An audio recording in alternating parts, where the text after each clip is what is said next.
This is Spore Whores, a comic book banned in Australia and seized by the Australian Customs at PolyEster Books, which I used to run back in time. And this is a story about how PolyEster Books was raided. It was a warm day in December, just 3 days from Christmas 1999, and I was preparing for a rush of sales at my bookstore, PolyEster Books. I performed my regular routine of turning on the lights, switching on the Dob Bob's neon portrait at the back of the shop, and dropping the cash drawer into the till on the brightly coloured counter while Snake by Radio Birdman blasted from the stereo.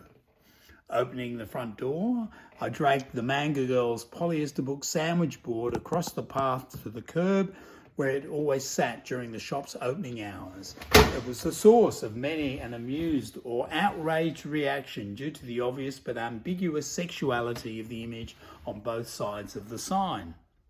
Something felt different that day. I looked around and noticed 8 men in suits milling about on the pavement before they all marched into my shop.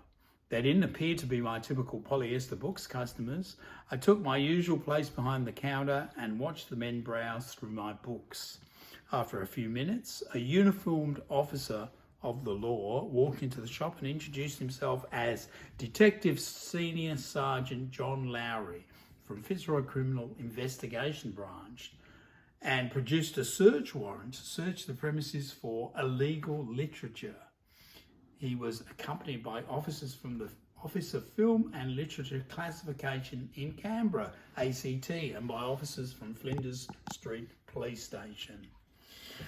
The men from Canberra immediately inspected the extensive range of drug literature, erotica, satanic books and beat titles I had on display, and gleefully packed dozens of books into cardboard boxes they brought out of their cars. I noticed that they were grabbing copies of Death Scenes, a homicide detective scrapbook edited by Sean Chergerachi with text by Catherine Dunn and published by Feral House. I informed the man confiscating the dozen copies of the book that it was being distributed throughout the country by Australian book company Thames and Hudson, and I asked how could it be considered an illegal publication. I added that I'd seen copies at readings and Borders bookshops, and would they be raiding those establishments too? The officer refused to answer my question and continued putting books in cardboard boxes. Due to the busyness of pre-Christmas trading, the shop was full of legitimate customers wanting to exchange money for their selection of literature. They were confused by what seemed like a convention of Mormons browsing the shelves. A woman presented a copy of the Anarchist Cookbook to purchase, but before she could give me the money, one of the men in black spied it and grabbed it from her hands. The government agents and constabulary were wage slaves and pawns for the powermen in Canberra, and I treated these interlopers with civility and courtesy. After they realised that I wasn't running a sex slave operation or had a meth lab in the kitchen, they treated me well and chatted freely with me. For the ensuing 5 hours, the officials packed hundreds of books, videos, magazines, comics and zines, estimated worth about $3,000, into boxes and carried them to their cars. Among the confiscated items were my stock of Spore Whores comics, the Anarchist Cookbook, Death Scenes, some Uncle Fester titles including Practical LSD Manufacture and Secret Manufacture of Methamphetamine, various Japanese manga comics, Sewer Cunt and Robert Crumb comics. Ironically, included in the seizure was almost a quarter of my stock of the Cunt colouring book, which the Royal Women's Hospital in Melbourne had ordered to use as a teaching tool. After fossicking through my stock and inspecting the rooms upstairs where I lived at the time, they left and gave me a receipt for the goods they'd taken. I was told that I'd be interviewed to give a statement in due course. After the cops and officers from the OFLC left, I felt the full impact of what had occurred. I was in a battle with the biggest gang in the country, the Australian government, which had unlimited power. I was in their sights. I might lose my business and they would crush me if they decided I was their enemy. There was no money in the bank for legal representation, and I was worried that I was in a vulnerable position. After the raid, I received phone calls from the various media outlets requesting interviews. I appreciated that people, including several journalists, had grasped the fact that police confiscating literature from a bookstore was contrary to the democratic principles of a country like Australia.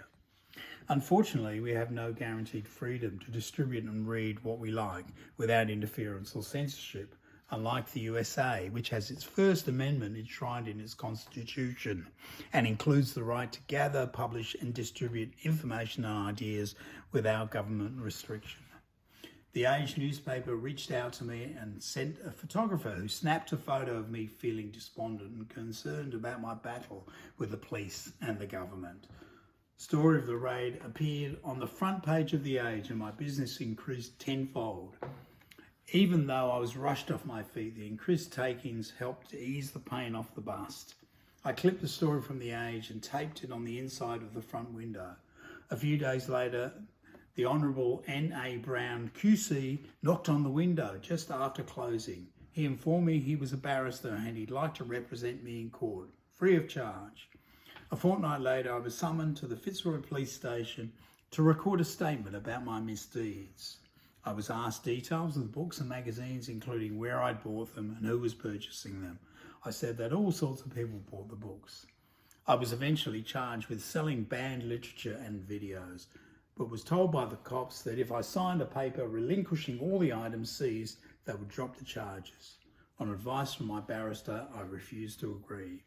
2 months prior to the raid, I was giving a talk about censorship at the Young Writers Festival in Newcastle, and I had also been interviewed by 2 reporters from the national broadcaster Triple J FM. I had made disparaging remarks about the Australian Customs Service, and I believe my bookshop had been targeted due to those remarks. At Melbourne Airport, my freight forwarder told me that the customs agents had been listening to the broadcast from Newcastle on Triple J FM and heard me call customs agents stupid for previously confiscating Jean Genet's classic biography, The Thieves' Journal, presumably thinking it was a book about shoplifting. A year after the raid, a police van pulled up in front of my shop and returned all the books of confiscated items. I placed everything back on the shelves for sale. Thank you. I'm Dr. Gonzo, and you have been listening to a story from Spore Whores. Thank you, love. Bye. Thank you. Thank you, man. Thank you. Bye.